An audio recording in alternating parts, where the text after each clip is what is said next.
Welcome to International Talk Show, Meta Space Designing the Future Practice. Selamat sore, salam sejahtera buat kita semua, rekan-rekan arsitek dan para hadirin. Kita harus tahu apa yang harus kita lakukan setelahnya. Mungkin even 10 years into the future, you have to know already what they're going to do. Praktis di kantor mereka atau sekedar kasih knowledge atau workshop. Terus kejar apa yang kalian mau, jangan capek buat belajar karena proses belajar itu sangat panjang. Terima kasih YAI Jogja sudah mengundang kami, acaranya luar biasa, menyenangkan sekali, semoga bermanfaat. Terus makanan-makanannya enak, luar biasa. Terus juga antusiasme pesertanya juga luar biasa banyaknya. Kita sangat merasa bersyukur dan terhormat berada di sini.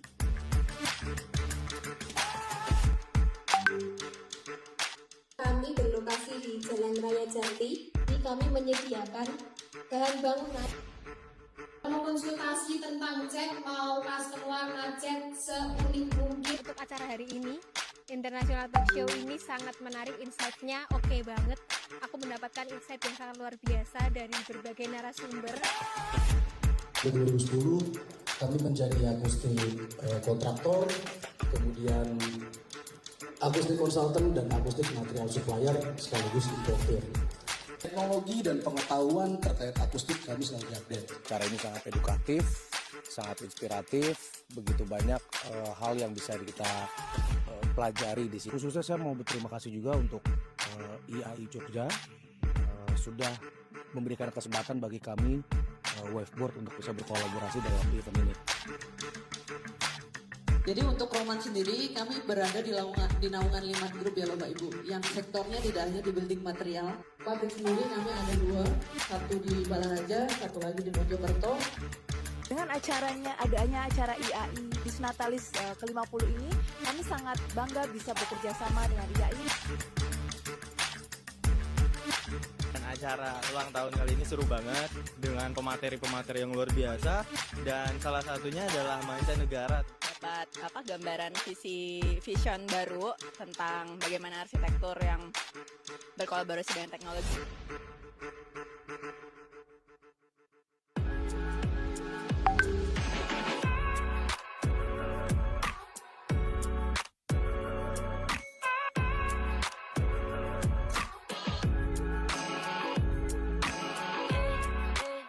Good evening everyone.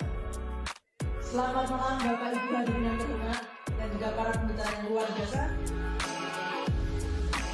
Architects, can you please raise? Just motorized drumming. Yeah, it's a concept. This is competition satwa. From Jaya, Malaysia. So maybe we just start. There's a lot of apartments in developed towns in Kuala Lumpur. Malaysians also love to live in a landed house, but I think Indonesia a little bit more.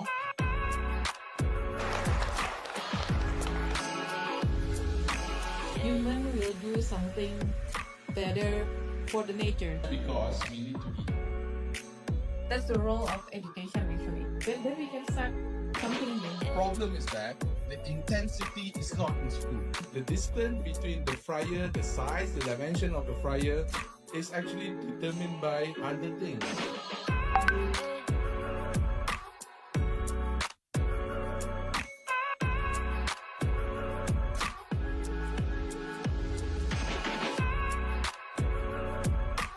And I'm here and I'm very happy to share my candid experience with all the IAI Daerah Istimewa Yogyakarta members.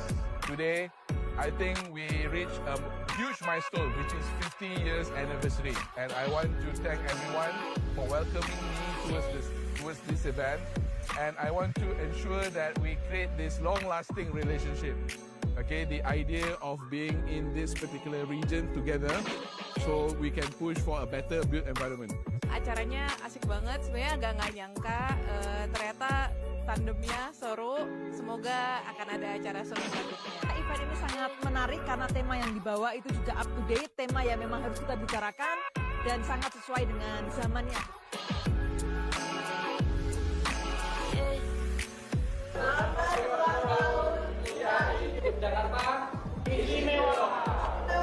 And this is the champagne toast and lemon water.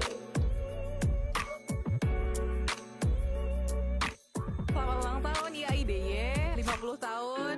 Selamat ulang tahun IAIDY yang ke-50.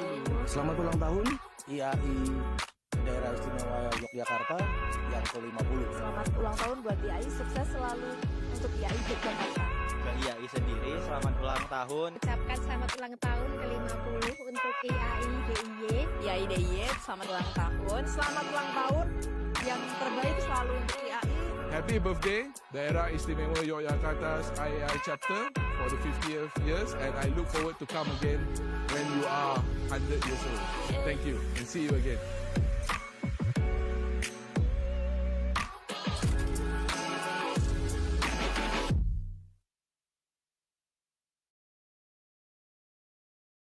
Di dunia yang terus membangun masa depan, inovasi, desain, dan teknologi terus berkembang.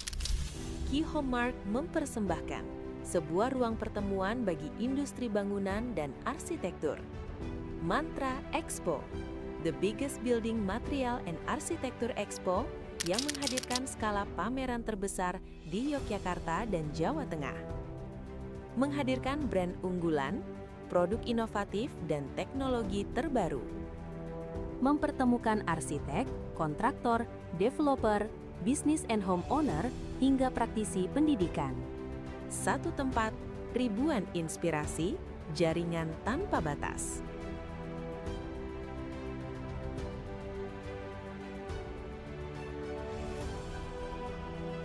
Mari, datang dan jadilah bagian dari Mantra Expo 2.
আমরা ভাবলাম সেই অচিন পাখি একদিন এই খাঁচা ছেড়ে চলে যাব, কিন্তু খাঁচাটা যদি পোক্ত না হয় তাহলে তো আপনি কোনো কাজই করতে পারবেন না।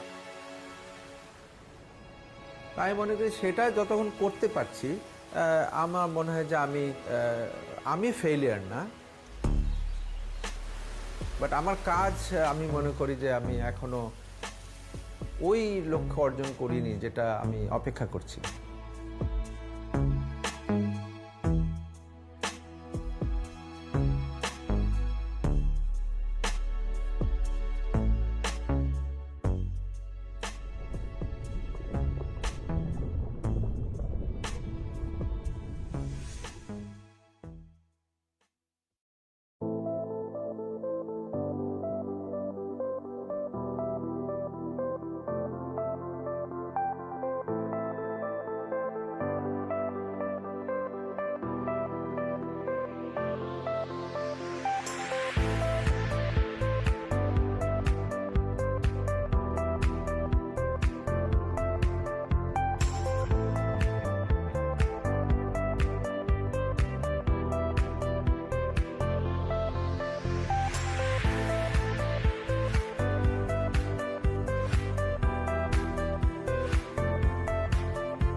Good afternoon, ladies and gentlemen, distinguished guests, respected speakers, and participants joining us from various cities and countries.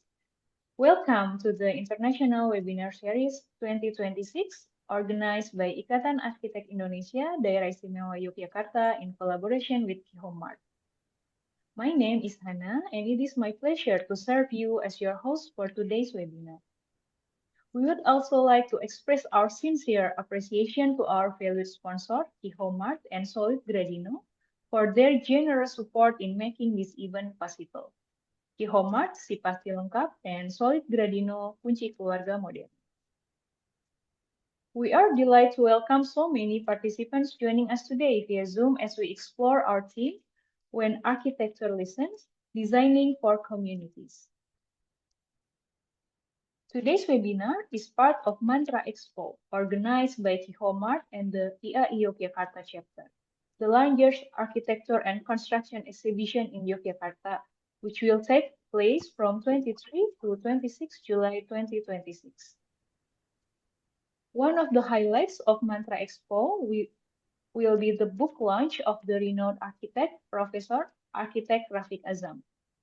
In addition, the event will feature a material exhibition, architecture exhibition, the Satu Kampung Satu Arsitek program, international talk show, and many other exciting programs. You will also have the opportunity to meet and learn directly from international architects from Hong Kong, Bangladesh, and the Philippines, who will be joining us in person in Yogyakarta at Mantra Expo 2026. As part of the International Webinar Series, today marks our first session. This webinar series will be held monthly, featuring renowned international speakers from Thailand, Singapore, the Philippines, and South Korea. Before we begin, allow me to briefly share a few guidelines for participants. This webinar will be recorded. By attending, participants consent to the recording. Please keep your microphone mute and activate it only when invited by the moderator. Participants are expected to maintain respectful and professional conduct throughout the session. Questions may be submitted at any time through the chat box. The moderator will invite selected participants during the Q&A session. As some materials are confidential, screenshots are strictly prohibited. If you prefer not to speak directly, please inform the moderator in the chat after submitting your question. Please use respectful language in the chat and Q&A section. Discriminatory, offensive, or promotional messages are not permitted. The host reserves the right to remove any disruptive participant. Kindly rename your username using the format codebooking_surname. We will also have a special door prize which will be announced after the Q&A session. For those who wish to participate, please kindly register your name through the link provided. We encourage you to stay until the end of the webinar. If a winner's name is announced but the participant has already left the session, we may redraw and select another winner. To begin our formal session, we will listen to the national anthem of Indonesia, Indonesia Raya. Operator, please play Indonesia Raya followed by the hymn IAI and March IAI. Thank you.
kami Ikatan Arsitek Indonesia dengan jiwa penuh pengabdian mengawal peradaban bangsa dengan daya cipta dan penuh kreasi berpegang kode etik profesi bertekad membangun negeri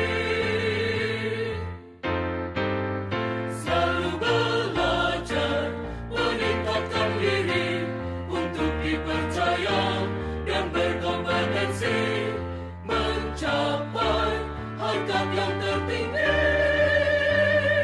padukan seni serta teknologi ciptakan ruang dan tata masa untuk lingkungan binaan yang lestari Pancasila dan tata organisasi bersama sang mitra berkewajiban untuk jujur profesional tak pernah ragu dalam berkarya.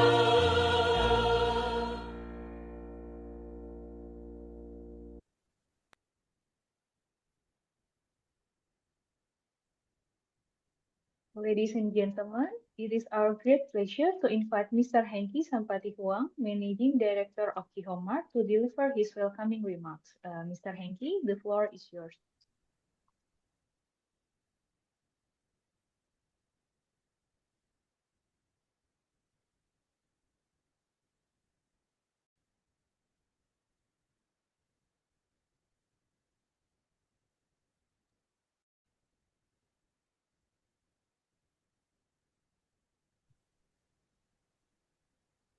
Hello, good afternoon, everyone.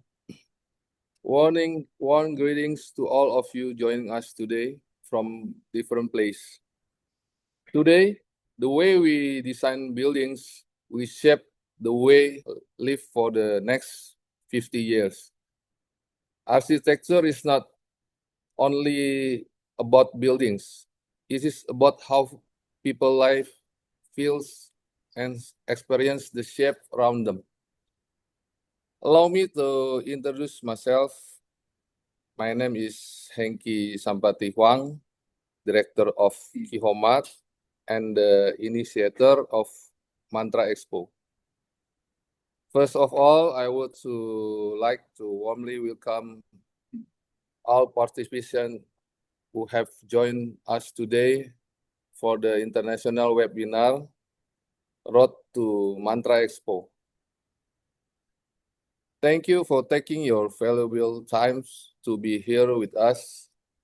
It is truly encouraging to see architect, designer, industry, professional, and enthusiasts coming together to learn, share ideas, and discuss the future of architecture and construction.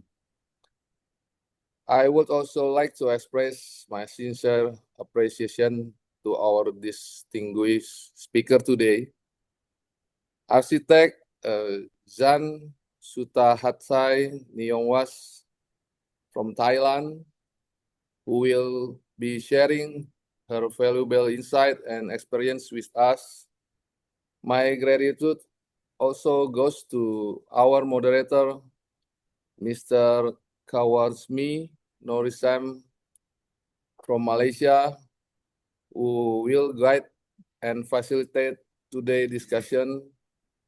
I would also like to thank Mr. Erlangga, Chairman of IAI Yogyakarta, for the support from IAI as our supporting organization, as well as Solid Beleza as our sponsor brands for helping make this event possible. Ladies and gentlemen, today we have living in very exciting era for architecture and design. Cities are growing rapidly.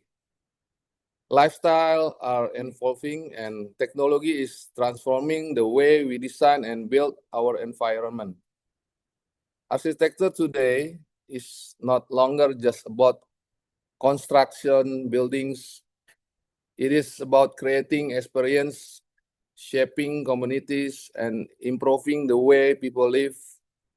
Architect today not only design of structure, but also design of human experience and future cities. This is why learning from different countries, culture, and design perspective has become increasingly important. When architects exchange idea globally, new inspiration emerge, new material are explored, and new solutions are discovered. And this kind of knowledge sharing is exactly what we hope to encourage through events like this webinar. This webinar is a part of a series of activity leading up to Mantra Expo, which will be held on July 23 to 26, 2026. Mantra Expo carries the concept of build life experience. This concept reflects our belief that the construction and design industry is not only about building physically space, but also about creating environments where people can truly live, grow, experience life in meaningful ways. Mantra Expo is designed as a platform where various players in the industry can come together: architect, developer, contractor, business owner, homeowner, and design enthusiasts. It will be a place where ideas meet innovation, where networking leads to collaboration, and where the future of our built environment can be discussed together. In addition to exhibition, Mantra Expo will also feature a variety of exciting activity, including international talk show, workshop, and community event.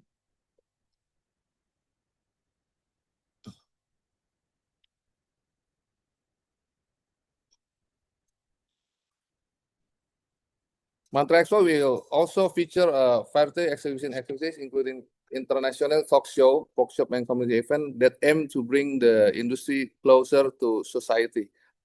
We believe that collaboration between architect, industry partners, and innovator will play a key role in the shaping in the future of our city in a living space. And we hope that Mantra Expo can become a platform where those collaboration begin. Before we begin today's session, I would like to once again thanks all of you for being here. I hope today's webinar will be inspiring and meaningful session for everyone. Please enjoy the discussion, gain new insight, hopefully bring fresh inspiration to your own work and project. Thank you very much.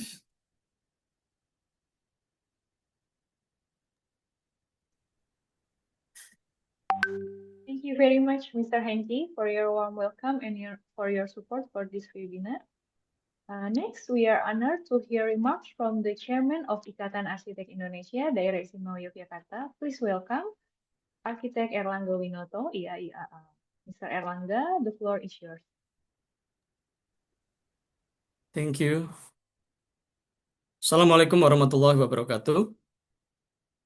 Good afternoon, everyone. Distinguished speaker, respected moderator, supporting partner, fellow architects, students, and participants joining us from different places. On behalf of Indonesian Institute of Architects, Yogyakarta chapter, in collaboration with Qhomemart Yogyakarta, it is my great pleasure to welcome you to the Road to Mantra Expo 2 International Webinar Series. Today's theme, Designing with, Not for, where community voices inform spatial thinking, is very relevant to the current directions of architectural practices. Architecture should not only be about designing space and communities, but about designing together with communities, listening to their voices and understanding their local wisdom. In IAI Yogyakarta, we try to implement this spirit through several initiatives. One example is our program, One Village, One Architect, or Satu Kampung, Satu Arsitek. This program encourages architects to collaborate directly with local communities at the village level, helping them develop spatial solutions that respect their social, cultural, and environmental context. Through this initiative, we hope architecture can truly become a tool for community empowerment. We are honored to have Bapak Hengki from Qhomemart. Thank you for all support. And then architect Sutahatai Nyomas from Thailand as our speaker, and architect Kawarismi Nurhisam from Malaysia as our moderator, and our supporting partner Solid Gradino. Their presence reflects the importance of regional dialogue and collaboration among architects in Southeast Asia. I hope today's discussion will inspire us to continue strengthening participatory and socially responsible architecture. Thank you for joining us, and I wish everyone a meaningful and insightful webinar. Thank you. Wassalamualaikum warahmatullahi wabarakatuh.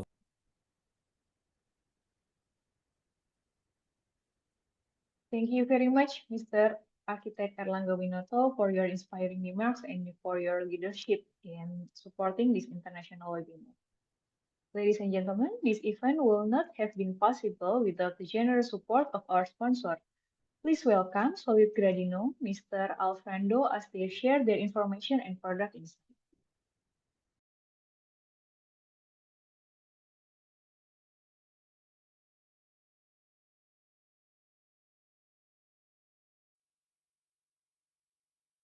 Ya, selamat sore, good afternoon everyone. Sebelumnya perkenalkan, saya Alfandro dari mewakili Solid Gradino. Kami dari Kenari Jaya Group. Saya akan mempresentasikan sedikit materi mengenai Kenari Jaya Group. Lebih khususnya adalah di Solid Gradino. Dengan tema materi yang kami pilih itu pemilihan material iron menjadi yang tepat. Ya, how to choose the right iron materials. Mungkin pertama sedikit Di zaman yang terus berkembang ini, rumah tidak hanya sekedar tempat tinggal.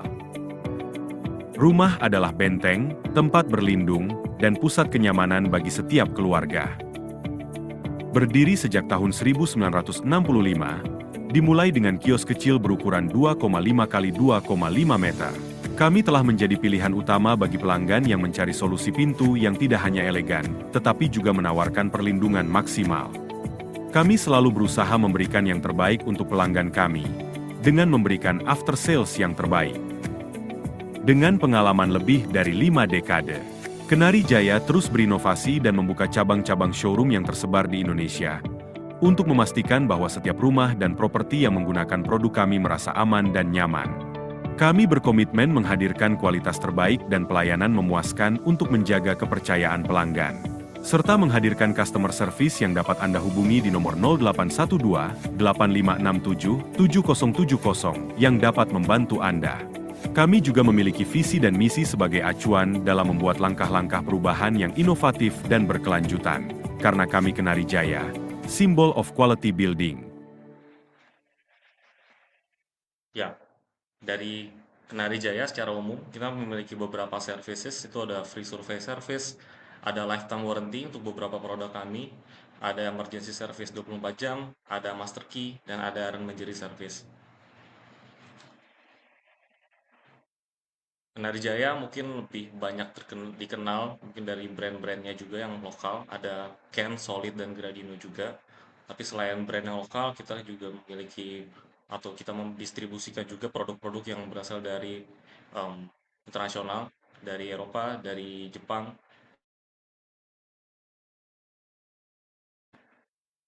Ada beberapa brand yang paling banyak atau paling sering sudah dikenal oleh beberapa arsitek, juga ada brand Cisa, atau kalau untuk produk-produk handle ada brand Kawajo. Kenari Jaya dan Solid Gradino, kita sekarang tidak hanya menjual atau menyediakan produk-produk kunci atau bahan-bahan material aksesoris untuk pintu dan jendela saja, tapi kita juga memiliki beberapa produk-produk lainnya. Itu ada aluminium system, door and window system, ada sliding door system, ada movable partition, ada cubicle toilet, dan kita juga tersedia untuk produk-produk modular operating theater atau clean room. Ya, langsung ke topik pembahasan mengenai pemilihan iron imagery yang tepat. Iron imagery mungkin first thing first kita menyamakan ya bagaimana apa itu iron imagery. Iron imagery adalah aksesoris pintu, aksesoris jendela, furniture, dan fitting kamar mandi dan lain sebagainya. Dan mungkin saat ini saya akan lebih detail membahas di aksesoris pintu dan jendela.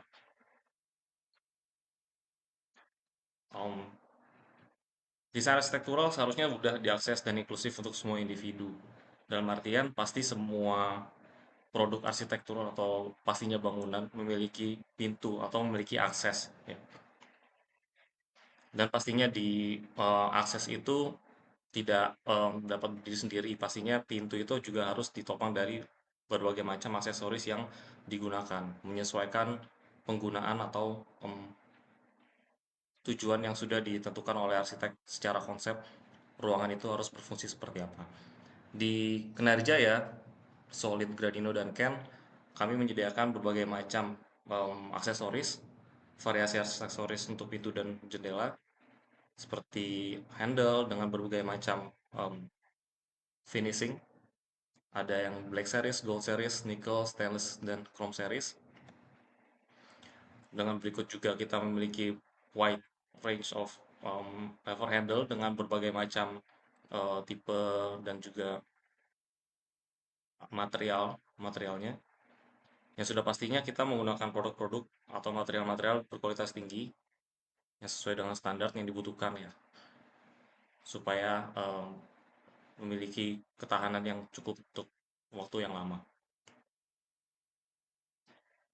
Tidak hanya Ken, kita juga ada produk dari Solid Gradino, dengan beberapa macam jenis atau desain handle-handle yang mungkin bisa dilihat di layar. Dari pull handle-nya, lever pull handle dengan plat, lever handle dengan berbagai macam finishing, dan juga perpaduan finish, ya. Kita masuk ke poin berikutnya. Itu ketika kita ingin menentukan iron majelis yang tepat, yang harus kita lakukan adalah pertama mengklasifikasikan dulu komponen apa yang ada di pintu tersebut. Di sini saya bagi beberapa poin. Ada poin pertama ada penggantung, di mana kita juga harus mengerti apa aja aksesoris penggantung yang biasa digunakan pada suatu pintu, ya. Pastinya ada engsel butterfly. Di sini ada tipenya juga, ya, untuk dari tipe solid. Ada engsel untuk pintu besi, floor hinge, spring hinge, pivot hinge, concealed hinge. Lalu juga ada pengontrolnya dari satu pintu. Biasanya kita menggunakan door closer, atau juga mungkin untuk pintu sliding bisa sliding set. Lalu untuk pengunci, pengunci ini akan dikelompokkan jadi kesatuan dari lever handle, silinder, dan juga lock case. Nah, untuk dari solid sendiri kita juga memiliki berbagai macam tipe-tipe aksesoris, tidak hanya handles, tapi ada juga aksesoris, advance aksesoris yang kita miliki. Dan pastinya aksesoris pelengkap sesuai dengan tujuan atau mungkin konsep yang diinginkan oleh desainer atau arsitek. Selain itu, kita juga punya master key system dari Kenari Jaya. Master key system kami menggunakan sistem grading, jadi bisa sampai 4 layer. Ya, dengan produk-produk dari penguncian kurang lebih seperti yang ada di layar. Masalah dapat muncul pada aksesoris pintu yang dapat mempengaruhi seluruh proyek dalam tahap apapun, menyebabkan keterlambatan, pengaruh biaya, yang mengakibatkan terpengaruhnya jadwal. Hal ini biasa terjadi apabila ada perubahan sepihak pada spesifikasi pintu dan juga pemasangan yang salah. Oleh sebab itu, kita harus memperhatikan arrangement jeris yang kita pilih itu harus pertama pastinya sesuai dengan fungsinya. Ya, apabila memang bisa menggunakan pivot hinge, kita bisa untuk memilih pivot hinge. Tapi apabila pintu tersebut memang hanya bisa menggunakan Excel kupu-kupu, tidak masalah kita menggunakan Excel kupu-kupu. Dan harus nomor kedua adalah mutu yang tepat dan kualitas terbaik. Dari Solid sendiri, dari Kinerja Group, kita konsisten untuk menggunakan material stainless steel dengan series 300. 300 series itu ada dua tipe, ada SOS 304 dan ada SOS 306. 316. Nah, pastinya sudah lebih tahan terhadap korosi. Dan berikutnya, pastinya armor jersey itu harus didesain dengan baik. Desain dengan baik dalam artian dia ergonomis. Ini salah satu contoh handle yang sebenarnya kita punya juga, tapi memang handle ini diperuntukkan untuk desain bangunan yang sesuai ya. Tapi apabila kita merancang bangunan akan lebih baik memilih handle atau mungkin aksesoris pintu yang terkesan lebih ergonomis dan gampang atau mudah untuk digunakan. Dan pastinya harus dipasang dengan benar. Beberapa orang mungkin tidak tahu bagaimana memasangnya. Ini tugas kita juga sebagai eh, perencana, mungkin juga tim perencana dari vendor juga memberitahukan ke tim pelaksana ya untuk memasang seluruh aksesoris pintu dengan baik dan benar. Dan pastinya harus dirawat dengan baik. Dalam artian harus dicek secara berkala apakah produknya atau aksesorisnya masih berfungsi dengan baik dan lain sebagainya. Architectural menjeris dapat dibilang merupakan salah satu komponen inti pada bangunan. Pada praktiknya, di saat penyusunan architectural menjeris ada hal-hal yang harus diperhatikan, seperti perencanaan, pembuatan spesifikasi, pengadaan, dan instalasi produknya, karena akan mempengaruhi kepada performa bangunan. Ini beberapa tips yang bisa saya kasih secara singkat. Menggunakan hanya hardware yang dibutuhkan untuk situasi yang sesuai.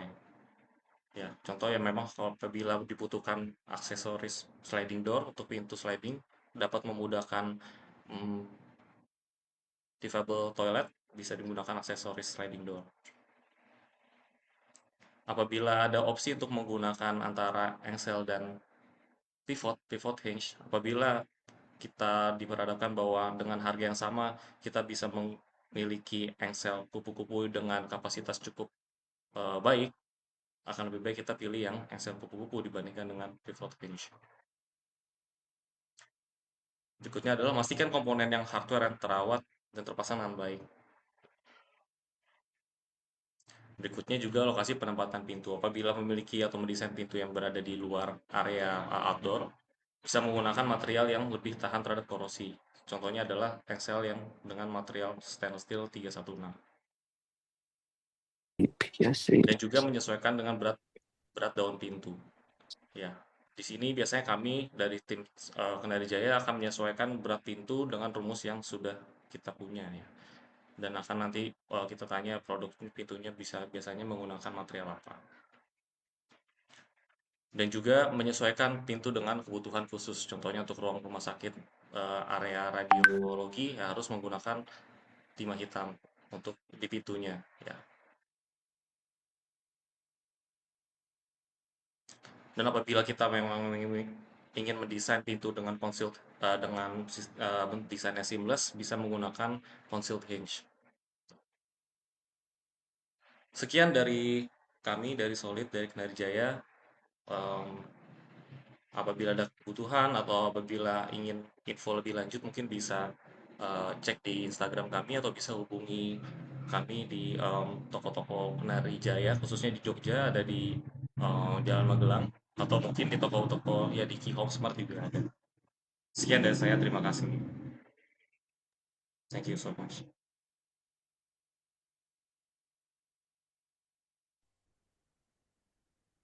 Thank you for the informative presentation.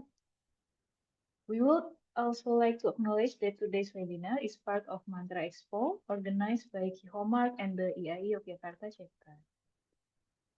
Ladies and gentlemen, we will now proceed to the main session of today's webinar. It is my pleasure to introduce our moderator, Architect Kawarismi Norisam, a multidisciplinary architect, interior designer, urban designer, and technologist from Malaysia.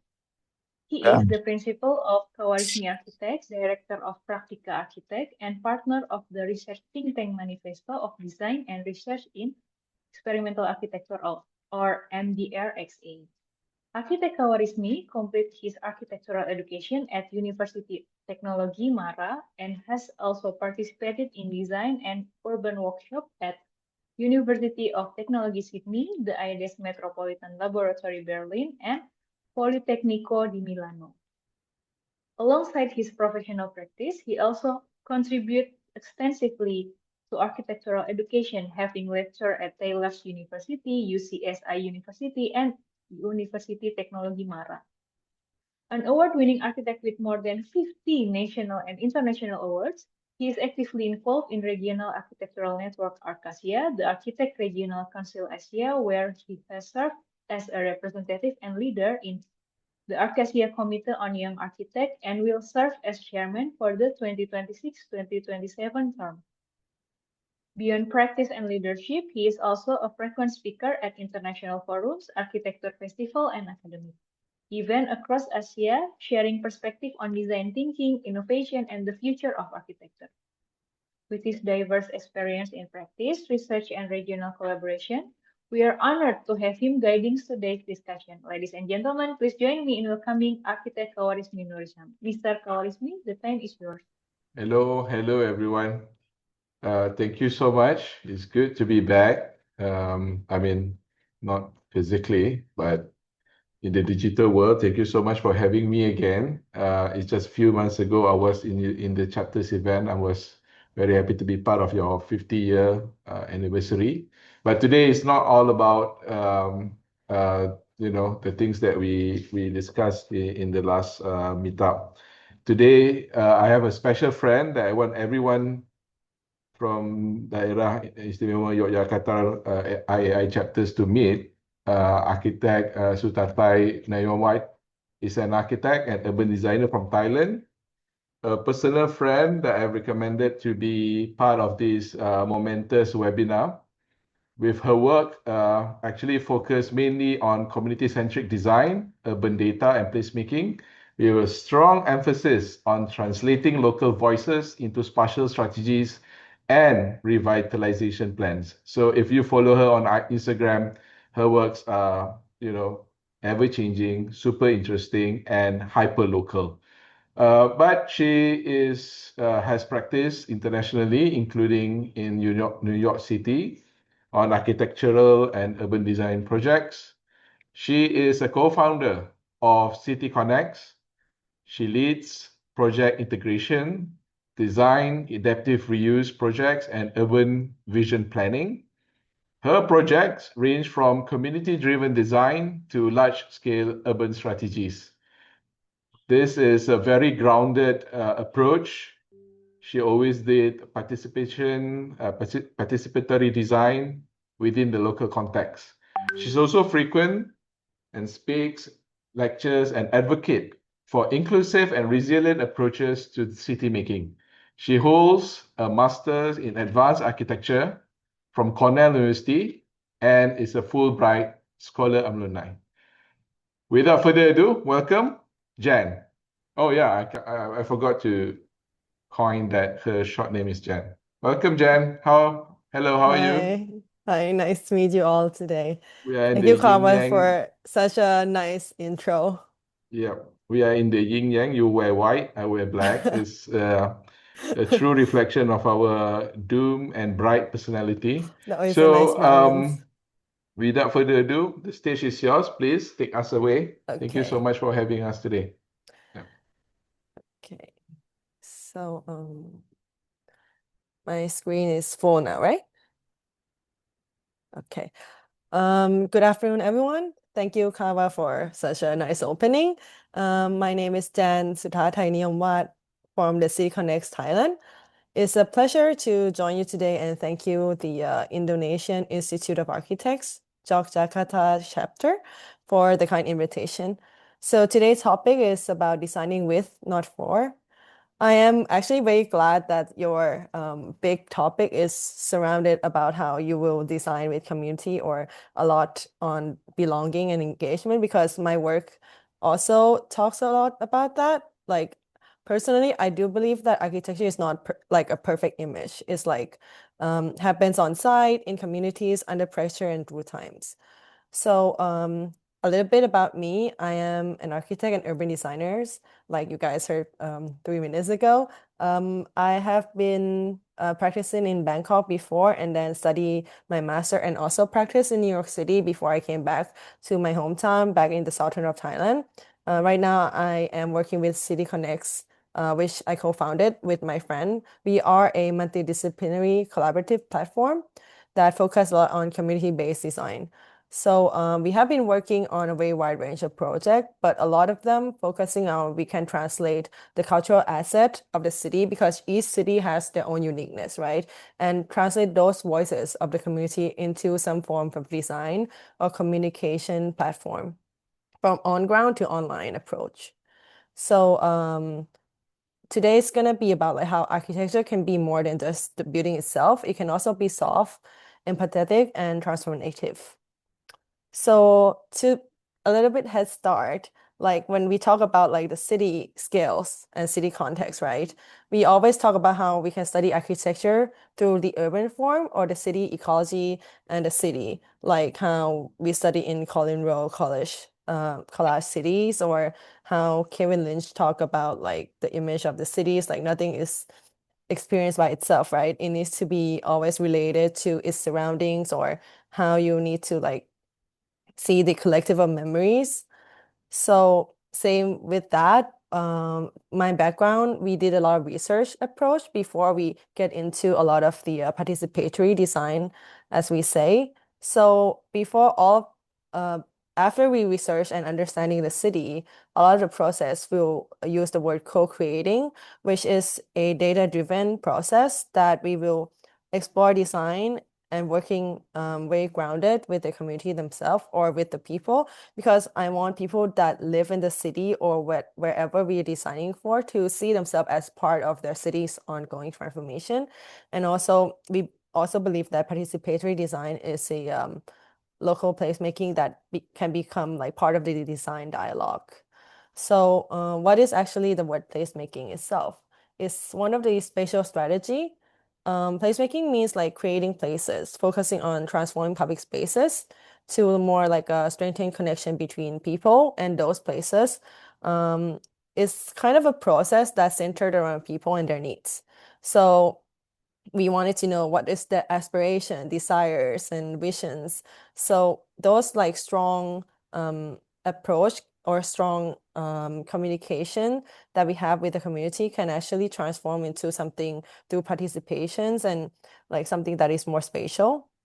One of the kickstart that we work on is the project in Hat Yai City called Revisiting Kim Yong.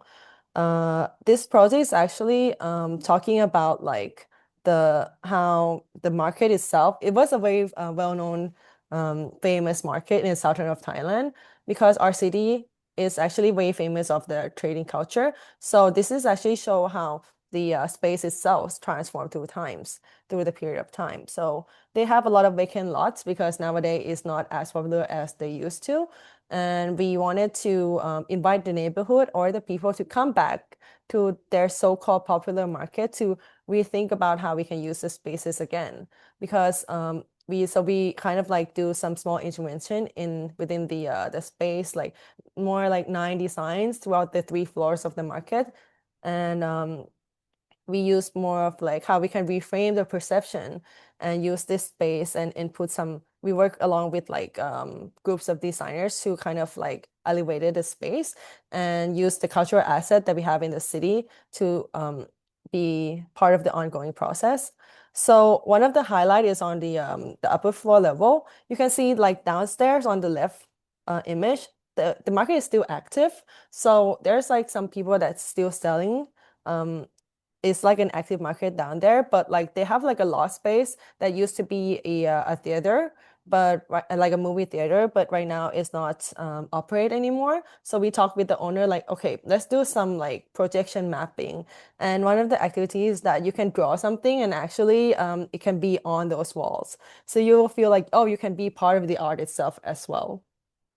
Because of that, it became very popular and people were starting to like realize, oh, actually, if you put design into some old buildings, which is still kind of very active, and then we got more like visitors throughout like only the 5 or 6 days of the exhibitions, more than 10K attendees, and we also won the national award for the Creative Regeneration Awards from the Creative Economy Agency that year, which actually one of the starting point of how we trying to work more with the communities and trying to like see how design can actually move forward into a bigger scale. Because as you know, like a lot of the time placemaking process was just stuck in this experimental phase, right? Like it didn't actually got pushed like after the festival or after the event or after the exhibition, it's just gone. So we wanted to try to not make that happen and try to see it as more something that can move forward into a spatial strategy.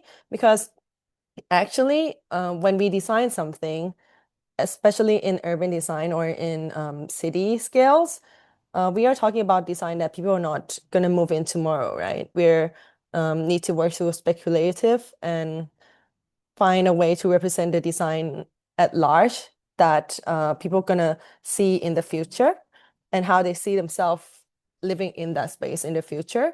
So one of the good example is New York City, actually. So I'm gonna give you some example of the project that I actually work in New York. It's about just like last year or two. One of the project is called Crossett Creek Greenway. It's a 3 mile long public trail along the Crossett Creek. It's in between the city called Newburgh and New Windsor.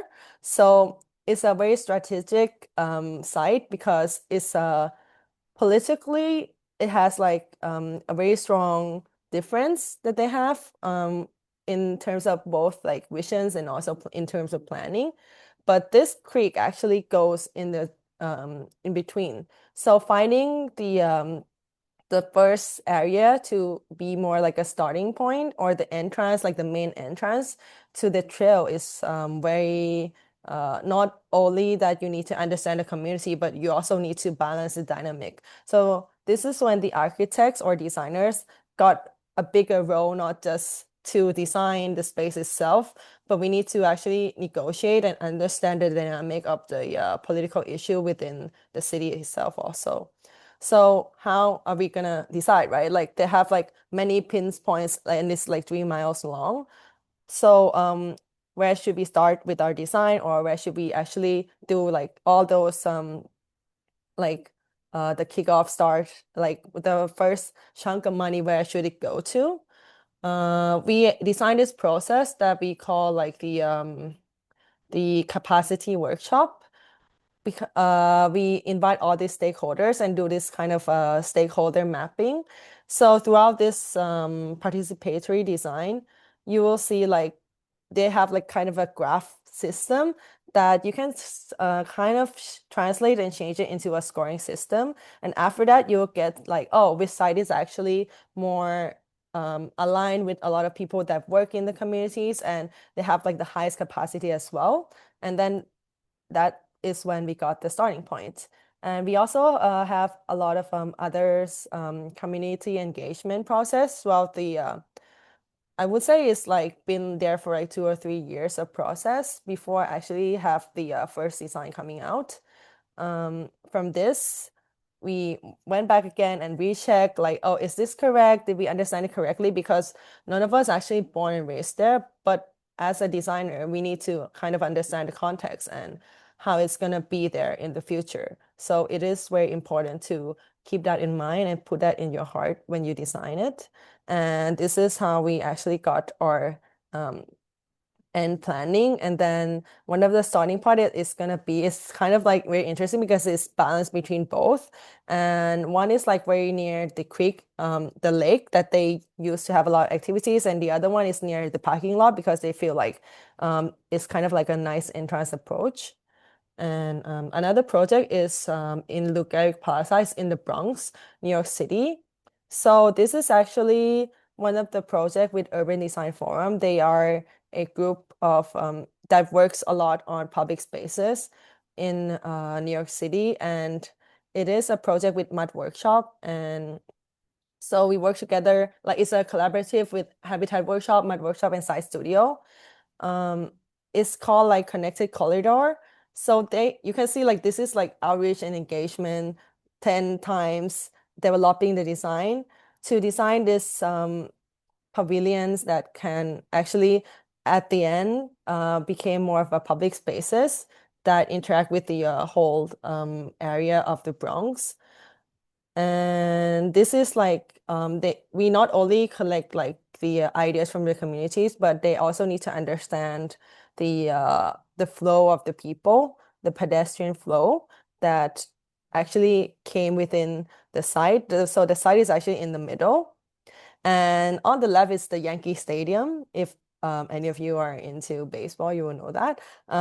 So it's a very interesting site because in normal days, people don't actually use the park as much. But if they have like some events or some competitions going on, or the league is happening, they will have more people using the site. So after we designed the sail pavilion, the community themselves have been using it a lot, and it's very active, and it became more of like a very vibrant or adaptive spaces. So one thing that I learned from this is that, oh, just like a normal shelter can actually open a lot of design dialogue or conversation with the people themselves for us to understand how we can actually go in a further approach. So from that small process of designing only one thing, but because on the background, you need to do a lot of research and you talk a lot with the community. And so that's why working together with the Business Improvement District, we got this vision plan coming out, which is a strategic planning for the whole area. This is one of the examples, but it's actually like almost 100-page vision planning that we give to the community themselves.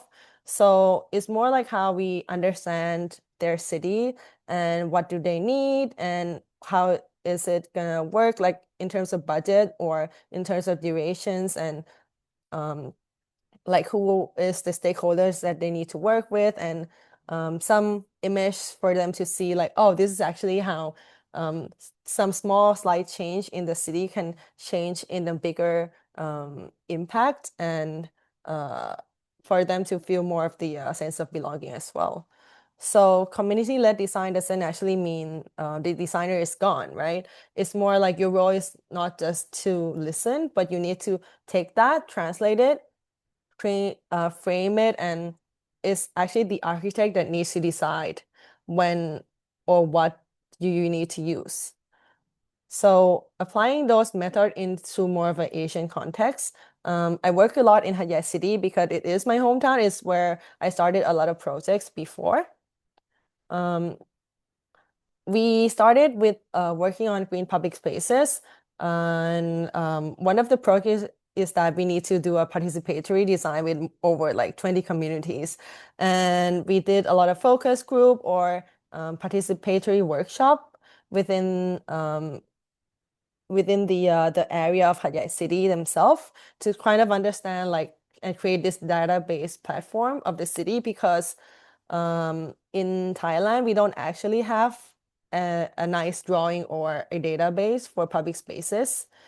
And so this is like one of the project called Map. It's a open database platform that wanted to try to tell how actually the importance of green public spaces is. And we actually got this data of we got like 50 public spaces within the city, which is but the area itself is only like 2.8 square meters per person, which is very low.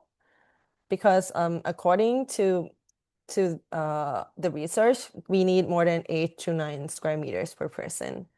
So from a lot of data collecting and all of the projects throughout the years, we have been working with the city for 4 years, reading the cities, working within the cities, trying to understand how the places form from like cultural identities, like the market, food culture, migrations, how people actually come to the city, the age, or like even like learning from the locals, and how designer can actually be part of that.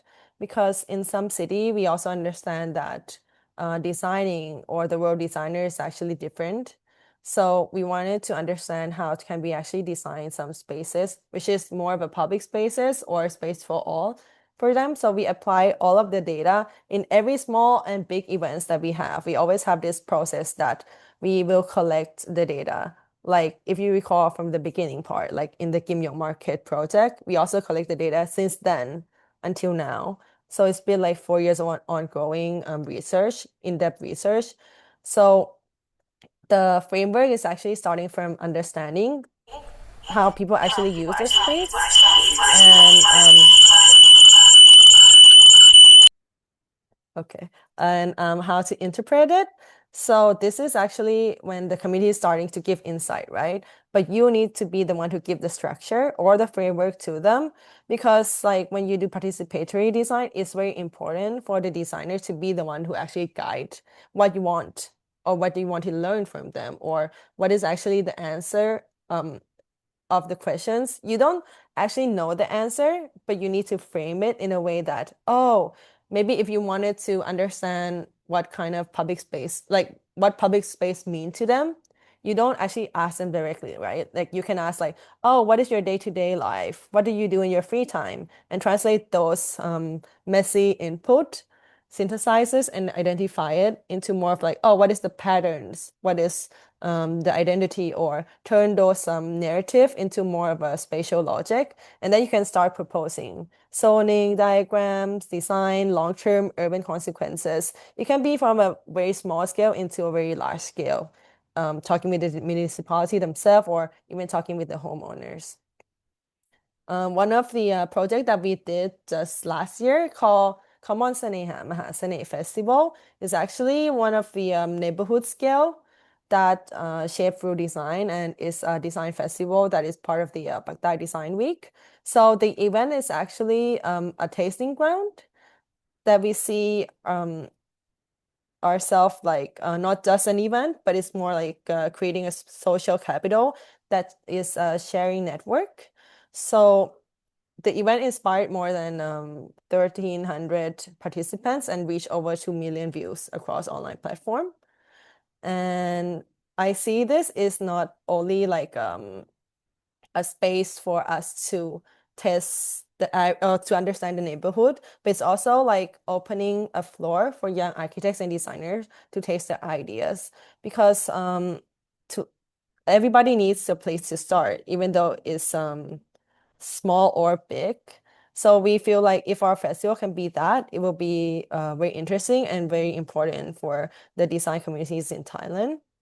So one of the site is actually a abandoned underground in the department store, Lee Garden Plaza, which they are kind enough for us to go work with them and kind of like input some programs in it, use it as a prototype of urban commons. It's like how we can use both like public sector, private sectors to test privately owned public spaces approach to the city. So this is actually working together with more than, I would say, like 80 organizations and designers throughout the whole festivals. So it's not only in the underground, but we also have like along the street, combining it with the foundations or with some shows like to make it more like immersive shows, or using design and technology to kind of like work with the local communities. Like on the right is actually a canvas store that they work with the furniture designers and create like a new furniture, or on the left is more like a mapping on the old skate park to give them more like a new way of using the spaces, or even like input some green into the spaces, like in this vacant land. And we also invite a lot of younger generation and youth group. As you can see in some image that young people will just come and work with us, or play with us, or even join some event with us, because it's been like, I think the event is like around almost 10 days of event. And then we have like not only the exhibition itself, but also the tasting ground of urban commons. We have the working with like local shops, like the flowers in the middle image on the top is actually with the one of the old local food store in Hat City, that they are very famous, and they the designer actually is very good with using flowers within the design. So she used the menu and then craft it out with a very local fabric, and then do it into a way that I can put it and decorate the facade to make it look more interesting. So it's very strategic to actually how you can pick the site and how you can actually lead people throughout the whole neighborhood, and to talk to the people in the neighborhood for them to be happy enough for you to actually to not make them feel like you're invading their space, right? You're trying to use design to help them. So that is one of the key, and it's very important to actually do that. And that is when the process of community led or process different is coming in. So as I mentioned before, so we organize with over 80 organizations and working collaboratively within the Saneha area. So we began with like the idea of creating charms, right? Like we trying to do to use like the cultural asset of the city and use design as a language or as a medium to kind of like building this district branding, and then let people to come again to rediscover the potential of Sanehan Luzon district or the neighborhood, because actually the neighborhood is already well known by itself, but people in the city don't actually go back there as much anymore. It's like the city center that people was like, oh, it's kind of old now, nothing new, so we don't go there anymore. It's more like a tourist spot, but it's actually have a very strong history background and is deeply embedded with the trading culture of the city. So that is how we kind of like find that, oh, design can be as a tool, and festival, we do believe that festival work best as a tool when you use it as at the right place and right time. So we also see like after working a lot with the communities and with Hat Yai City, that community-led design is actually like a framework. We have been working with other cities as well. So one of the cities in Pattaya City, Thailand, you might heard of it before. They are very famous of their touristy festival, or even the seaside. And we are working with the city themselves on the ongoing UNESCO Creative City Network, and we are the part of the creative city that drive this, using festival again as a tool to work with the local community. So this is the exhibition called Our Narrative. So it's actually working with the community called Naglur, which is Naglur is one of the community side of Pattaya, and we were trying very hard to how we can understand a new city, and how can we talk with the people that live there that we never met before, and what can actually strike a conversation. So we were just like, oh, maybe because so we did this like starting with the normal community engagement, posted placemaking process. But then one of the conversation that struck us is that they said that, oh, they see Naglua is like a spectrum. So then that is when the exhibition called the Spectrum of Naglua actually starting to happen. And we went to like door to door to talk to them.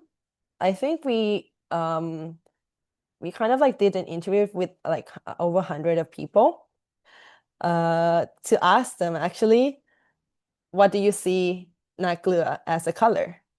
So like they will answer like, oh, I see it as blue because we have a very strong history of working with the this like living with the sea, living by the sea, or some of them say like, oh, maybe it's like red because we have like a very deep Chinese culture.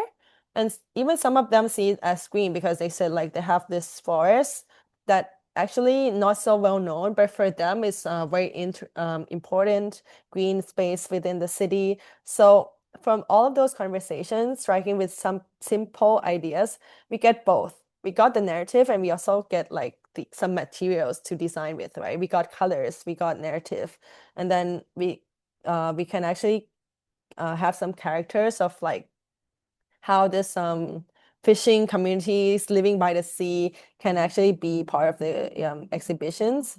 So we use kind of like using colors at the point of dialogue and then as a keyword of this process. So and another project is actually a youth-led public spaces that we design with the youth themselves. It's a pop-up park, and now it fully activated with Makasan communities.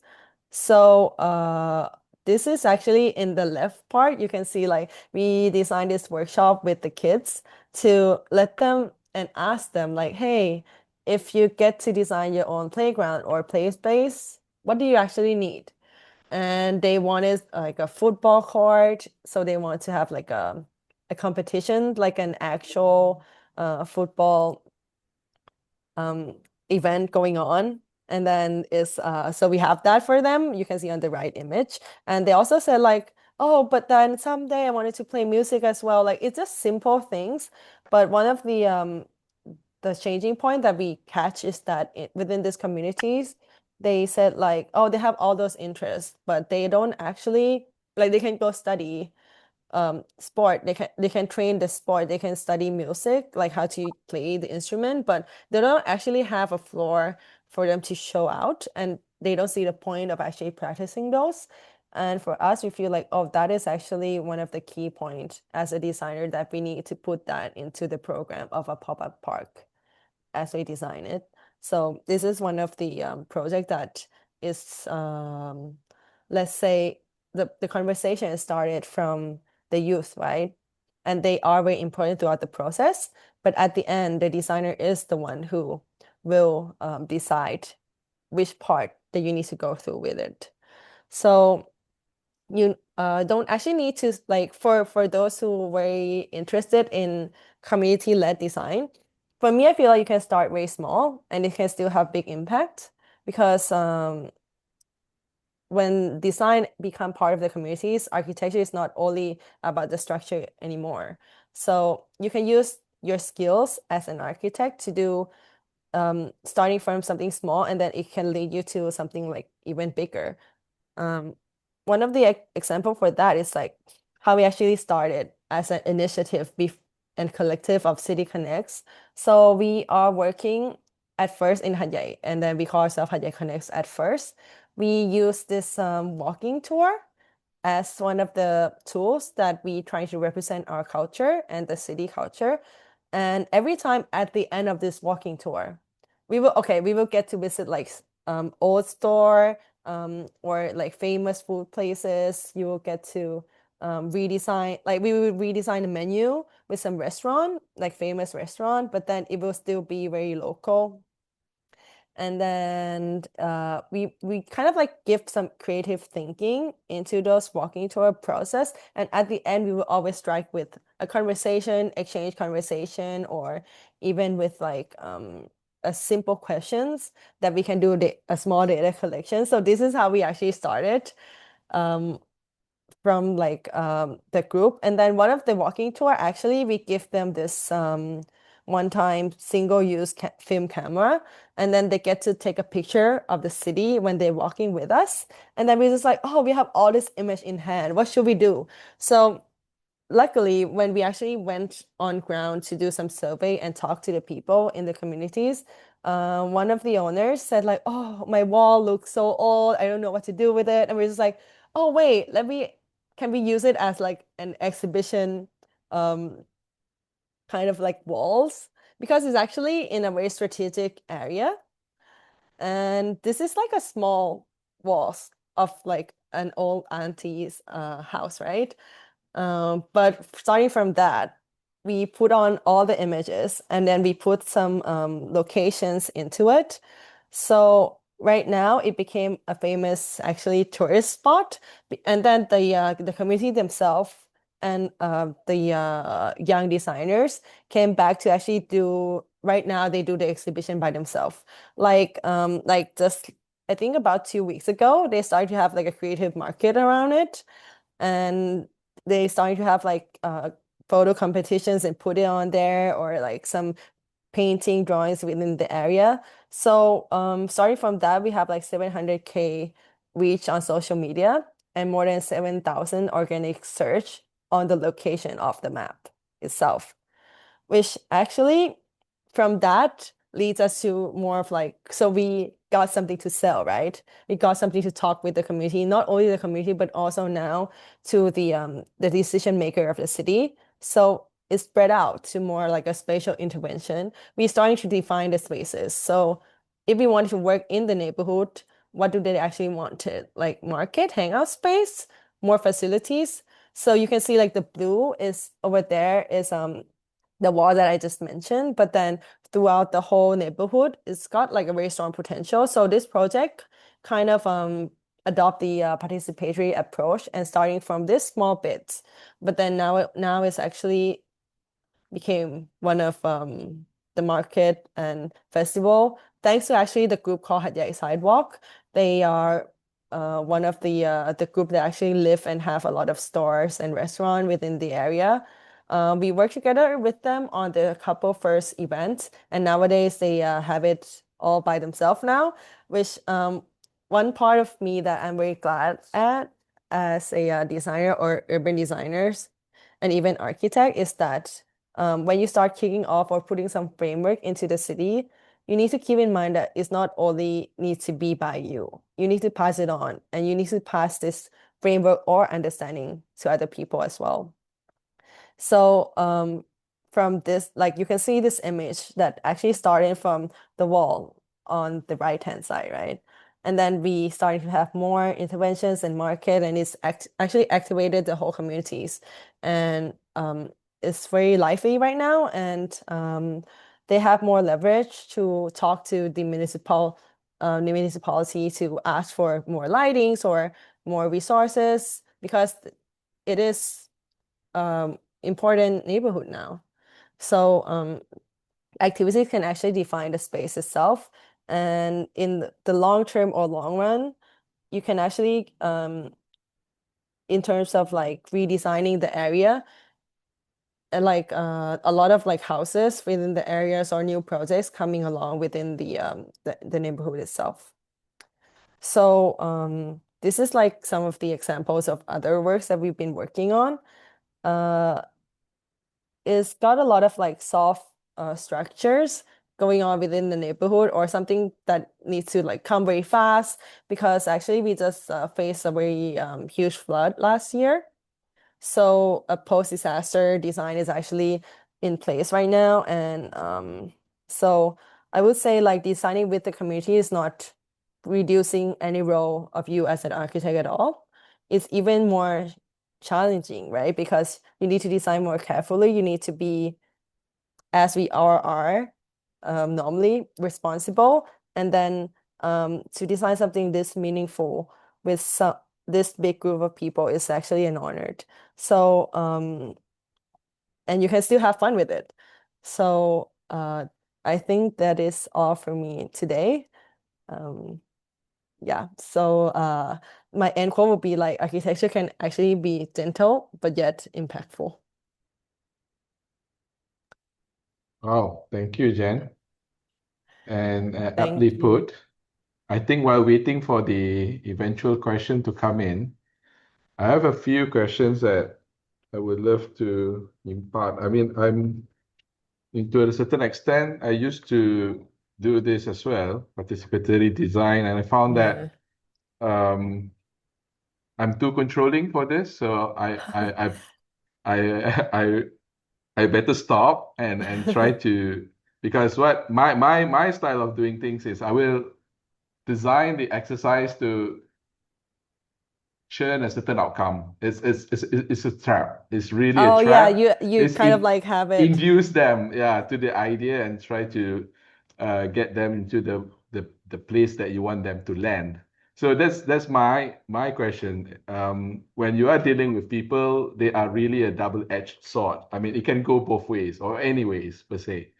So how do you see the difference between older participants versus younger participant in terms of their maybe quality of feedback or quality of input or even the willingness to participate? Can you share from your experience?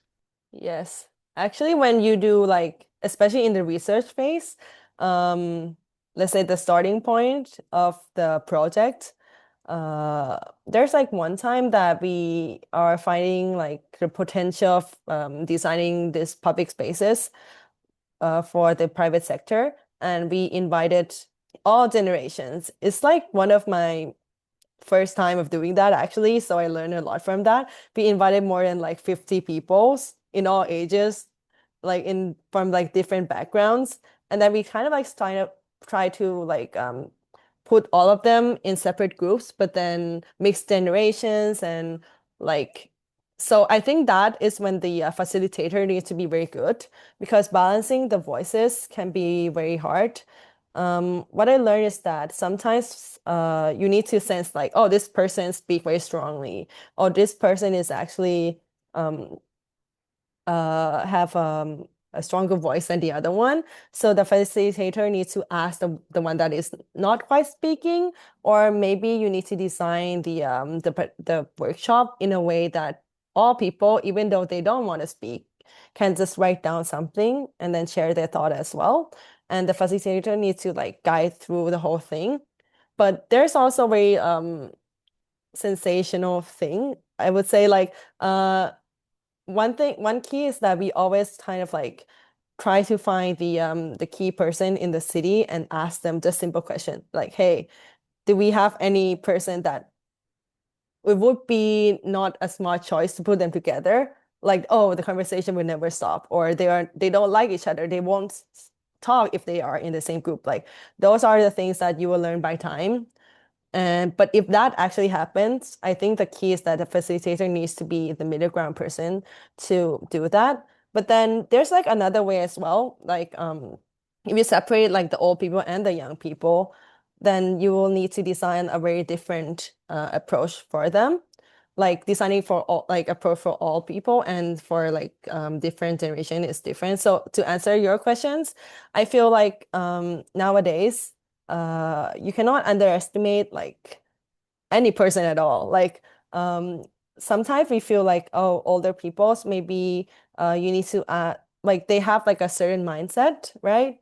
Maybe you need to crack it out. Like they will talk the same thing in every single meeting, but actually if you ask the right questions, or you don't actually need to ask the right questions, because I mean like in a way that you need to like find that core that they're trying to talk every time or translate it in a way. That might be the hard part for older people. Like, let's say they keep talking like, oh, I don't like public spaces. I don't see the use of it. Like, can you use the money in other places? Instead of just listening to that, maybe you need to ask like why, or like, oh, like which part do you want the money to be used? And then maybe he will be like, oh, I don't have enough lighting in front of my house. And then that actually can reflect into more urban design approach, right?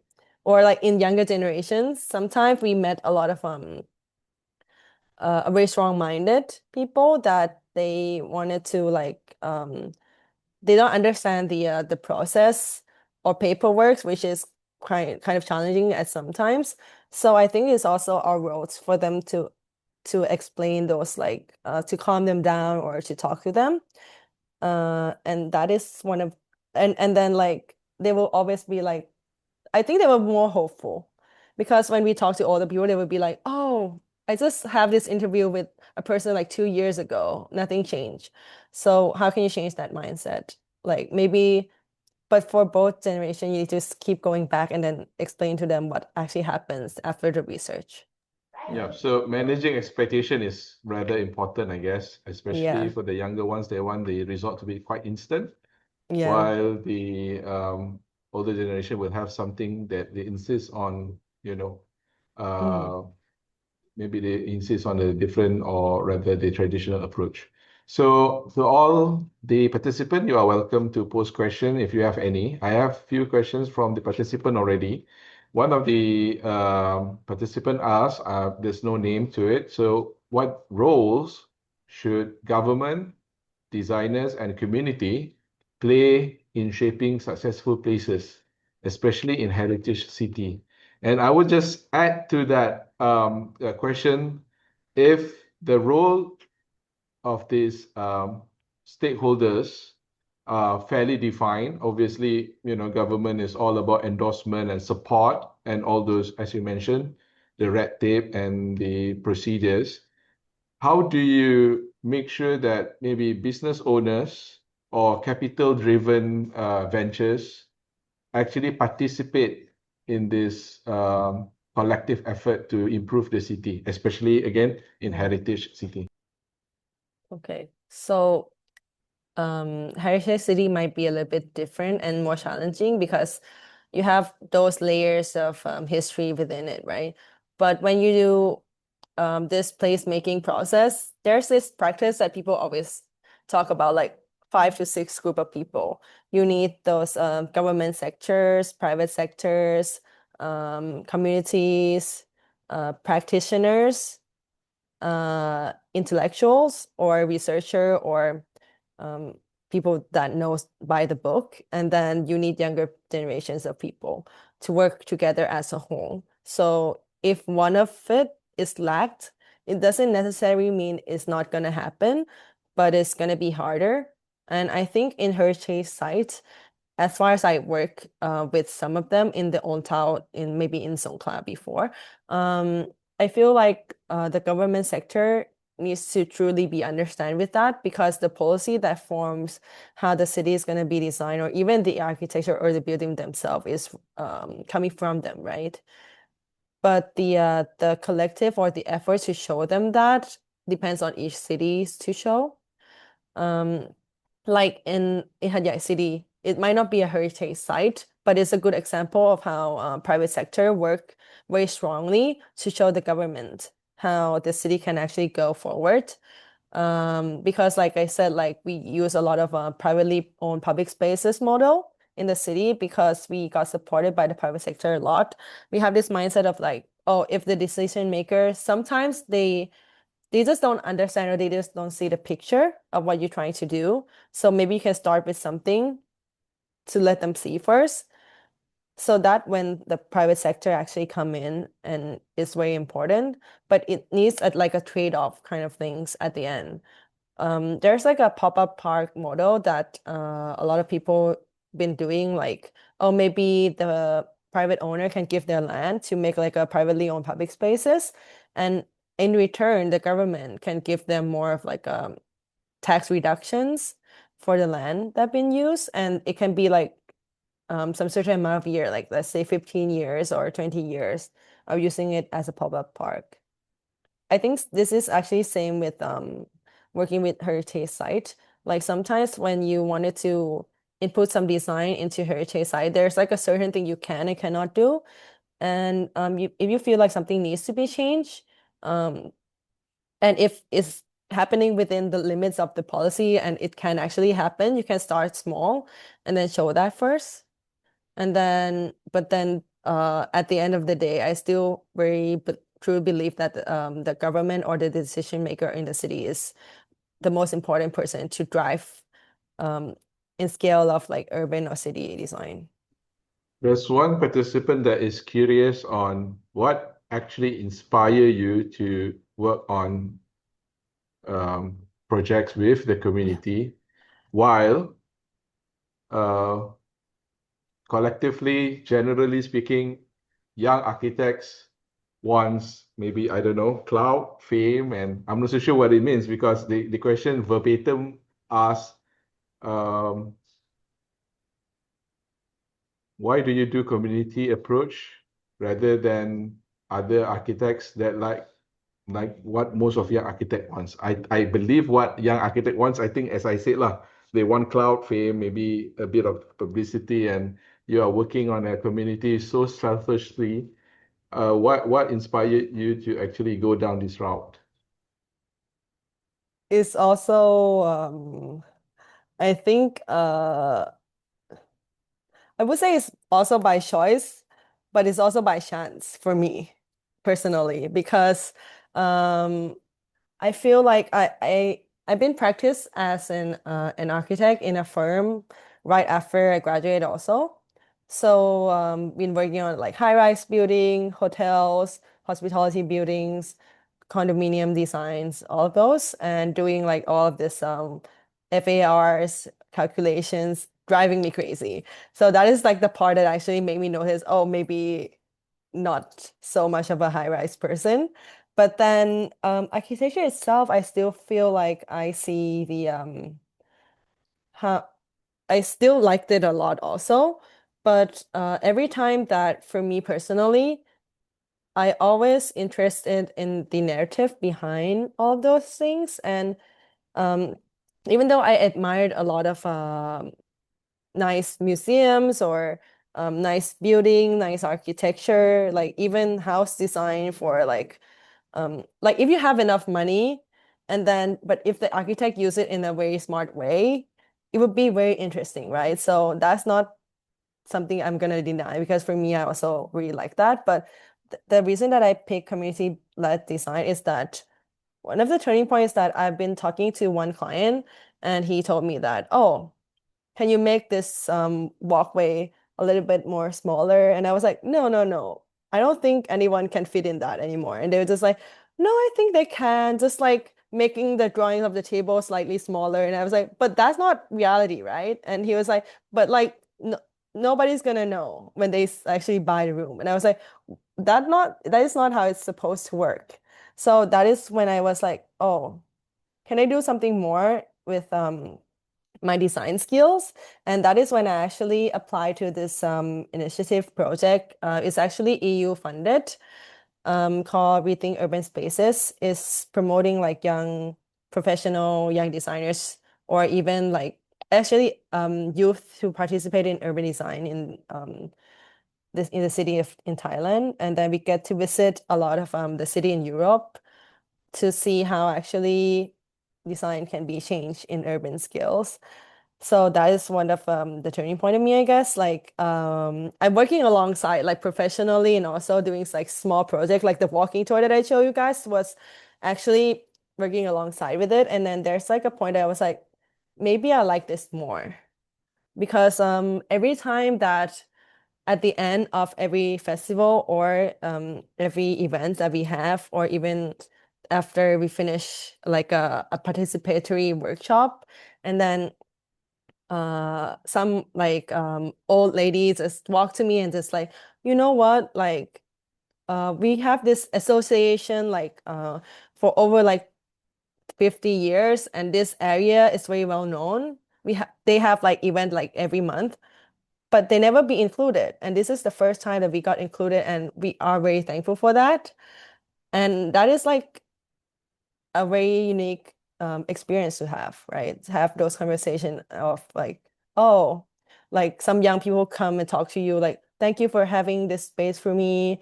And then you inspired me, or like, oh, this is like a starting point, and then we grew up to be something else, or oh, I choose to do design because of this, or even like small conversation about like, oh, I was about to like quit selling this stuff, but then you guys like work with this packaging thing and then it's became a hit, and I'm very thankful for that. So I think like those small collective conversation inspired me to become or dedicated to the work that I'm doing today. Okay, Jen, Yeah. short answer for a short question. How do you get the money? Where did you get your funding? Oh yeah, I got asked by that a lot. Or are you doing this as a charitable pursuit? There's a lot of balance in the project, but all the projects that I show you guys got funded, at least. I also have like some charity works alongside, especially after the flooding situation at Yai City. But we got it from the sometimes from the government sector, but not from the municipality. We got this thing called the CEA Creative Economy Agency in Thailand. They support a lot on creative economy. And also, not only it's more like a kickstart, but we also work a lot with private sector. Like even you might see some of the stage that people were dancing is in red color because our sponsor is Asia. Yeah. So a lot of company come to us and they see this like, instead of like going to just like planting something in the forest, CSR project, you can use design as like that instead. So it's more of using their CSR funding, or because we also have a platform online on Facebook that is very well known. We have that leg also that we got money from producing content. And so at the end, they will got people reaching like 2 million people seeing your content of supporting us. So that is one selling point that we are selling to them. Okay, sounds good. I mean, it's definitely broadened up the scope of the traditional or orthodox architectural practice. How do you ensure that the participation is an eventual or actual data-driven activity rather than symbolic? Because it's also a problem in terms of, I mean, this is what I experience due to the fact that sometimes they are unable to really communicate um, or express what actually they need or what they want due to the knowledge gap. Sometimes they want to describe A, but due to the lack of vocabulary, maybe they are, describing something else, maybe B or C. So how do you make sure that the participation is really meaningful, or do you have a briefing, or it's just only engagement on the day itself? Or is there strategies to make sure that the data collected is really meaningful? Yeah, I think it's very different with every city. The first thing that we always do is just like walk around and talk to people to understand the senses of like, oh, how is this city works? And if you can have like, it depends on the timing also, but if you have enough time, the perfect scenario would be like having a focus group of small people to understand them first. Like how I am talking to you today, I kind of like understand the senses, right? Like your understanding levels. And then you can like kind of design the participatory workshop or the engagement to kind of like understand them more in a way. Like instead of asking like maybe instead of asking like what is the program that you need in this building, maybe you can ask them like, oh, what do you do since you wake up until you went to bed? Like some behavior check-in can actually get instead of that. Or if it's like you cannot ensure the answer, but you can kind of like lead to have enough answer for you to pick and work with afterward, I guess. Okay, riding on from that questions of, the layman or the public at large has, different values. Some of them in this students, one of the recent graduates question asking, how do we actually I don't know, is it control, manage? I'm not so sure. But in hindsight, he said that people in rural areas have difficulty appreciating urban interventions, and those facilities tend to be abused. So how do you think, for example, intervention in urban design could be a bit more resilient, maybe, or maybe instill some values of appreciating good space and taking care of those facilities? Is there a way? There there let's say there's like a lot of good example that it's work, and it's a lot to be with two things, I think. Like one is like if the government is in with it, then you're good. Then, right? Like you have somebody that looks after it. Because every time if we got like the municipality logo on anything that we design, it's gonna stay there forever. But on the other hand, if you don't have that, sometimes it's very hard. But a good example in a lot of European country or like maybe lesser in Asia because we are very new to that culture. But they have this word called sense of belonging that you guys might heard of it before. So the community garden that everybody needs to take turns and then take care, look after it. So they have this strong like sense of ownership to the thing. So if they kind of like put themselves and see this as part of what they need to look after, then it will stay longer. Okay, so definitely we need to bring them or rather get their buy-in quite early. Yeah. And I think this is another, point of view from another architect from Jakarta asking if you don't get that buy-in, meaning the project is heading towards a different direction that you are thinking of, in the words of the person that asked this, they said like bad choices. I'm not so sure is it we able to quantify that as a bad choices, but let's just say different. What they want is something a bit slightly different from what you want. And Okay. to a point where it violates, this is what he said, to a point where it violates principle of good design. Oh, okay. So how do you manage this situation? This is a very interesting question. I never got asked this before, but it happens. Um, because like in some city, there's like a saying in like when I talk to a lot of other groups that work in community-led design as well, they will tell me like, oh, this city, oh, it's very challenging because the people who live there, they don't actually understand design or they don't have much design group working with them before. So then um again depends on the timing that you have and everything. But if it turns out that the whole thing came out like totally different directions, you need to, as a designer, you need to know, right? Like let's say this is wrong for the design principle, then that's a no. So even though the community want it, then you need to find a way to explain it to them. You need more design approach activities. You need to have a workshop with them to try to explain to them. And at the end, if they still feel like this is a no-go, then it's kind of hard to fight with them though. If it depends also. If it's like a public project, then you need to listen to them. But if it's like a private project, then the person that you need to listen to is quite less, right? But I think this problem happens a lot when you're trying to build something new in the communities and you might think that it is a good idea. And then sometimes they will have like a strong feeling like, oh, no, I don't think this should be here at all. It's like 100% or zero. But then maybe you need to find a balance, like trying to ask like, oh, why? What is happening? We always have this one person that is very good with talking to people in our group, which sometimes is me, for some purpose, sometimes it's not me. And we will find that personality match to talk to that certain people or group of people. If you find that key person that can lead the whole conversation, it can change something, I guess. I don't know if that's a good question Yeah, answer. so in short, you have to be genuinely caring, I guess, Yeah. and empathize to the point of view of the owner and try to Mm. understand where their point of view coming from, why they want, Yeah. to the Yeah, participant maybe you can find violate like the principle another of way around for that. why they want to be a violator of good design. Maybe we need to find Yeah. out the motivation.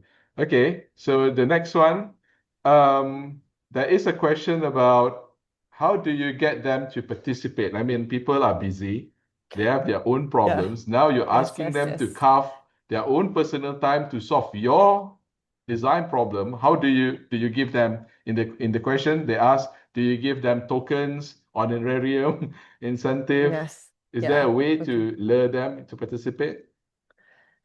Like there's like many ways. So if we go door to doors, like the color one that I show you guys, that one we don't pay them. We just go directly to the door. So we will say like, hi, we are like working on this. It will take only like 5 minutes. so they will be okay. But then if it's like some gathering thing, right? Most of the times we will give them, because we have fundings. So we will give them, we will call it more like a travel cost or supporting something. And they, it depends on the person as well. Sometimes you need to tell them beforehand, or you can give it after as well. That because everybody's time is valuable. But most of the cases of a lot of the project that I work with is that the topic is strong enough for them to just like want it to come, you know, like, oh, Yeah. this person is joining. Maybe you can say like, oh, this person is joining, and then another one, oh, really? Then I need to join as well. More FOMO lah, strategic. like fear of missing Yeah, out. yeah, Yeah, yeah. lah. Okay, we can leverage on that. And I think this is the last question. I think we had a good chat here. The last question will be architectural endeavor is highly complex. There are a lot of variables, laws, and obviously technical drawings and anything in between. How do you boil that complexity down to a point where a layman can immediately give inputs? I saw that you had some kind of like Pokemon cards, Oh yeah. Pokemon cards looking thing. Yeah, but maybe you can recap that for the audience. How do we Yes. actually boil down the complexity to a point where a layman can participate? You know, like it also depends on the design group that we work with. I remember that time, my friend is very that kind of person that you need to score something. You need like a not only like feeling is not enough, you know, like design needs something that is more practical. So then that's why when we trying to design that card system, it needs to have like a scoring system coming with it. So it might look very complex, but it's easy actually for the participant. So it's kind of like you need to understand both sides. Like at the end, who's going to design it and how the designer can use those data, and then who's going to give you the input. So for the person who's going to give the input, they are also like come from different backgrounds. So the card itself needs to be simple enough for them to see the picture, understand what it is. The question might be just do you feel related to this? Like maybe like, oh, if you related to it a lot, then it will go up. Oh, do you feel like it's less important, then it will go on the left, but maybe very high up, something like that. Like same question, but easier to understand.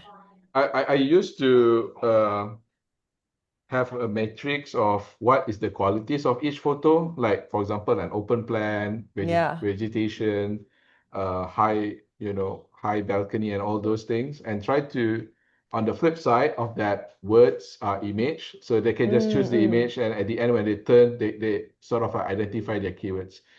Yeah, so this is, ways Yeah, to do this, I colors, think. image always help. Yeah, yeah. Thank you, Jen. I think we are at the tail end of our discussion. Definitely, there are more exciting prizes awaiting our, participant, and I will give the event back to the MC to move on to the next item. Thank you. See you Thank soon you. in Bangkok in Yeah. April, end of April. Yep. Thank you, Korismi. Thank you, Jen. Thank you for your valuable insight. That was a very informative presentation. We would also like to extend our appreciation to our valued sponsor, Qhomemart and Solid Gradino, for their generous support in making this event possible. Qhomemart, si pasti lengkap, and Go Solid Gradino, kunci keluarga modern. Before we are moving on to our next session, which is trivia session, before that, I would like to invite all the participants to turn on your cameras to take a virtual group photo together. Operator, please prepare the gallery view.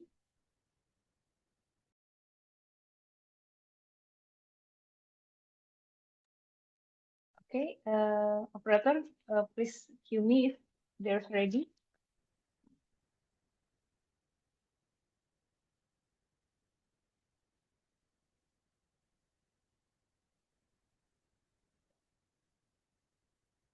Okay, slide one. Please smile, everyone. Slide one, 1, 2, and 3. And then slide 2. 1, 2, and 3. Slide 3. 1, 2, and 3. Oh, it is save one slide, so slide 4. 1, 2, 3. Slide 5. 1, 2, 3. Slide 6. 1, 2, 3. Slide 7, the last one. 1, 2, and 3. Okay, thank you everyone for the photo. And then we move on to the next time for our trivia session. Before we continue, we'd like to remind all participants who wish to join the trivia session to register your name through the link provided here. So the one who is not insert their name, please do. I'll give you 1 to 2 minutes to scan the barcode.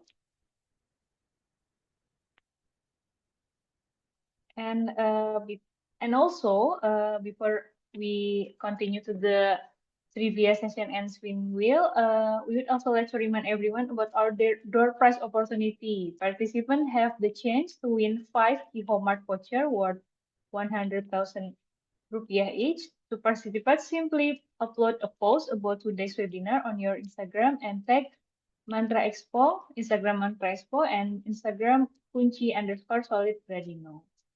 Make sure to submit your post before the end of the session.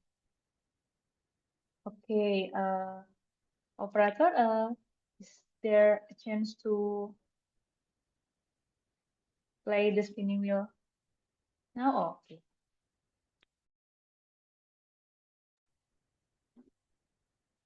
Okay, then we are start to spin the wheel for total 58 entries. Okay, can we start now? Okay. For first Dikasih aba-aba, winner. Mbak. Boleh. Okay. Okay. Okay, for the first winner, let me start 1, 2, and 3. Let's spin it.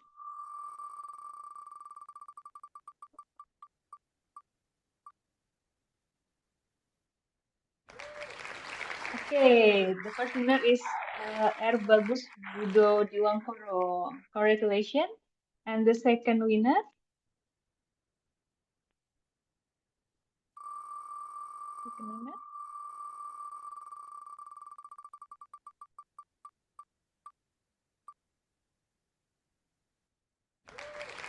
okay, the second winner is Andres Budi Wahyono. Yeah.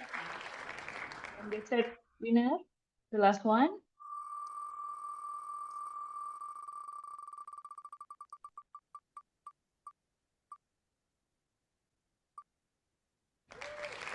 is Solehudin Azmi.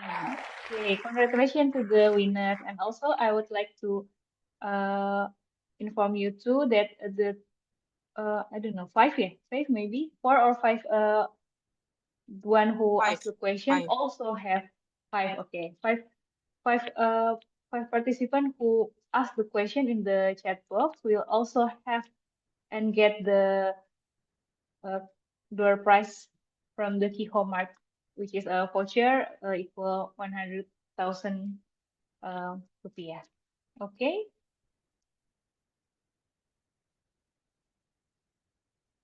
Okay, the photo session is done, and then visual photos again or already done. So okay. The next slide is as mentioned earlier, today marks the first session of our international webinar series. So we will continue this series every month. So the participant can also participate in a featuring renowned international speakers from Thailand, which is we are doing now, and then Singapore, the Philippines, and South Korea. The next month, 11th April, is Wen Tian Chio from Singapore. Please make sure to reserve your seat for the upcoming session. Okay. We would greatly appreciate it if you could take a moment to share your feedbacks on today's webinar. Your input will help us improve future events. In addition, we are excited we are also excited to announce a door prize opportunity for our participants. We are giving away 5 Qhomemart voucher worth 100,000 rupiah to 5 lucky winners. And then to participate, simply upload a post about today's webinar on your Instagram and tag Mantra Expo and kunci_solid Gradino. We look forward to seeing your posts and hearing your valuable feedback. Lastly, ladies and gentlemen, on behalf of the organization committee, we would like to express our sincere appreciation to our keynote speaker, our moderator, Qhomemart, IAI Daerah Istimewa Yogyakarta, Solid Gradino, our sponsor and partners, and all participants who joined us today. Please kindly fill out the feedback form, which will be shared in the chat box. And before, we'll also like to warmly invite you to join our next international webinar series and the upcoming Mantra Expo. Thank you very much for your participation. And before I close this session, kindly click the react button located at the bottom center of your Zoom screen so we can see your response. Yeah, like that. Okay. Good afternoon, everyone, and we look forward to seeing you at our next event. Bye-bye. Thank you. Thank you so much.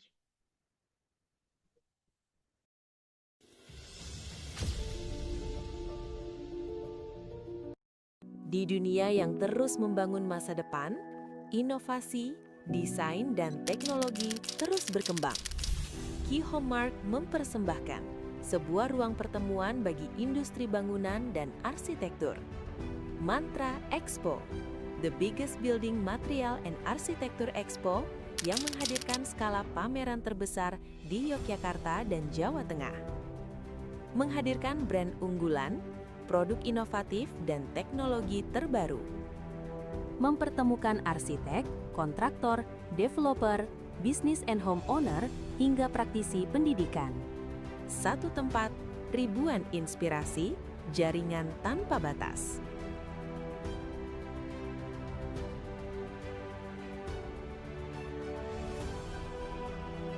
Mari, datang dan